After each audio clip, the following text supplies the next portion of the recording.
अस्सलाम वालेकुम dear student. जैसे कि हमने एक सीरीज स्टार्ट की हुई है फर्स्ट ई कैट 2024 के पेपर में जो क्वेश्चंस आए थे वो आप लोगों से विद एक्सप्लेनेशन शेयर किए जाते हैं और उस तरह के उस रिलेटेड और भी क्वेश्चंस आप लोगों के साथ विद एक्सप्लेनेशन शेयर किए जाते हैं।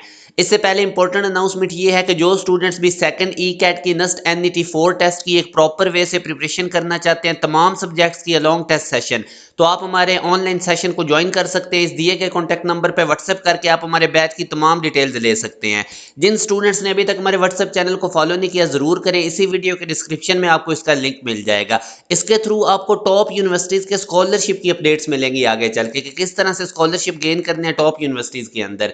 लिंक आप लोगों को इस व्हाट्सएप चैनल का इसी वीडियो के डिस्क्रिप्शन में मिल जाएगा।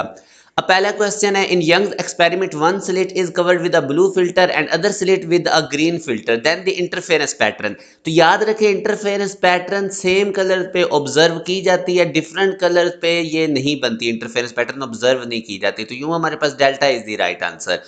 नेक्स्ट क्वेश्चन है, which of the following scientist gave a idea of wave nature of light first of all. तो सबसे पहले जो वेव नेचर ऑफ लाइट का आइडिया दिया था वो हाइगन ने दिया था। इसने कहा था कि जो लाइट है ये ट्रैवल करती है in the form of wave fronts, और इसको एक्सपेरिमेंटली सबसे पहले किसने प्रूव किया था। तो ये नेक्स्ट क्वेश्चन है, which of the following scientist prove wave nature of light first of all.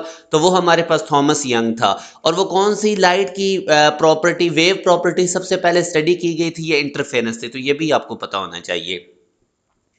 अब इस क्वेश्चन में अगर आप देखें तो in Y D S C the process taking place, तो याद रखें यंग्स डबल स्लिट एक्सपेरिमेंट में पहले लाइट की बेंडिंग होती है जब वो स्लिट में से पास करती है, उसको हम डिफ्रैक्शन कहते हैं, और उसके बाद आगे स्क्रीन पे हमें डिफरेंट कलर्स मिलते हैं जिसको हम इंटरफेरेंस कहते हैं। तो दोनों phenomena Y D S C experiment में हो रहे होते हैं, डिफ्रैक्शन भी और इंटरफेरेंस भी। तो you see is the right answer.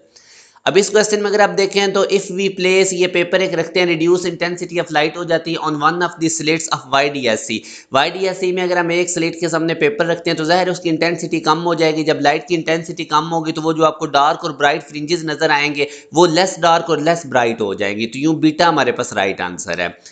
अब इस क्वेश्चन में अगर आप देखें तो वाईडीएससी में centre is always a maxima it's order.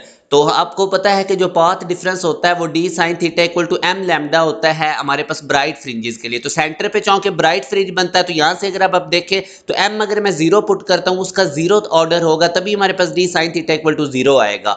तो यहां से अब आप देख सकते हैं कि सेंटर के लिए हमारे पास जो इसका ऑर्डर होता है वो जीरो ऑर्डर होता है। तो यूं इसका सी इज द राइट आंसर। अब इस क्वेश्चन में वो कहता है वाईडीएससी एक्सपेरिमेंट के अंदर 4 फ्रिंजेस ऑब्जर्व की जा रही हैं सेंटर से ऊपर, तो टोटल नंबर ऑफ फ्रिंजेस कितनी प्रेजेंट होगी स्क्रीन पे। तो अब हमें पता है कि सेंटर को इंक्लूड करके 4 अबव द सेंटर होगी और 4 बिलो द सेंटर होगी। तो टोटल 9 हमारे पास जो फ्रिंजेस हैं वो ऑब्जर्व की जाएंगी। ये रीजन मैंने इसके नीचे लिख दिया है। जो स्टूडेंट्स भी एक प्रॉपर वे से तमाम सब्जेक्ट्स की तैयारी करना चाहते हैं, सेकंड ई कैट के लिए, एनईटी 4 के लिए, एनटीएस नेट फास्ट या प्यास यूनिवर्सिटी के एंटी टेस्ट के लिए, तो एक ही बैच, बड़ा कंप्रीहेंसिव बैच जिसमें आपको तमाम यूनिवर्सिटीज की टॉप 10 यूनिवर्सिटीज के एंटी टेस्ट के लिए प्रिपेयर किया जाएगा। आप इस दिए गए कॉन्टैक्ट नंबर पर व्हाट्सएप करके हमारे बैच की तमाम डिटेल्स ले सकते हैं। अपना ख्याल रखिएगा। अल्लाह हाफिज।